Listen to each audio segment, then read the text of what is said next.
Hi everyone, this is Harry here again with the StockMarketBasics.com. Next up is the introduction to the stock market video number 3, how the stock market works. So what actually is the stock market? The stock market is just like any other market where things are bought and sold.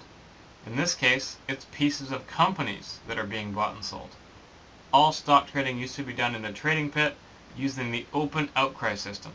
Traders shouted out their bids if they wanted to buy, or asks if they wanted to sell. Sometimes, things got a little chaotic. Nowadays, nearly all trading is done electronically. The exchanges and trading pits still exist, but you don't need to call a guy down at the exchange to get your order in. All you need to do is press a button. Every exchange has different stocks listed on it, just like inventory at your local supermarket. Some exchanges specialize in a certain industry or sector and are known because of the companies that are listed there. Different countries also have their own stock exchanges, which may specialize in a certain industry or sector, or simply list companies that are headquartered in that particular country. Some companies also list their shares on exchanges in different countries in order to make it easier for people in other places to buy their stock.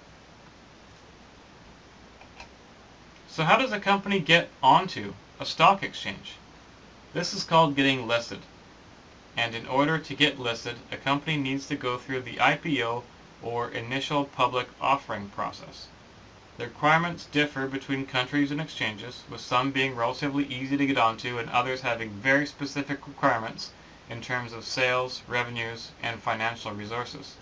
Once a company has completed the IPO process, a certain percentage of that company's shares are now available for trading to anyone with access to that particular exchange. Now, if you want to actually place a buy or sell order for some shares, you go through a broker which is linked to the exchanges. Your broker could be an actual physical broker with a nice office downtown, a financial advisor at your bank, for example, or an online discount brokerage. With a physical broker or financial advisor, you will be getting their advice and opinions in exchange for higher transaction fees. Once you place an order, your order is routed through an ECN, or Electronic Communication Network. There are a lot of different ECNs out there, and which ECN you use generally doesn't make a difference unless you are trading large amounts of shares. Now that we've been over what the stock market is, we'll go over why companies go through the process and issue shares. Thank you for listening, and I hope you stick around for the next video.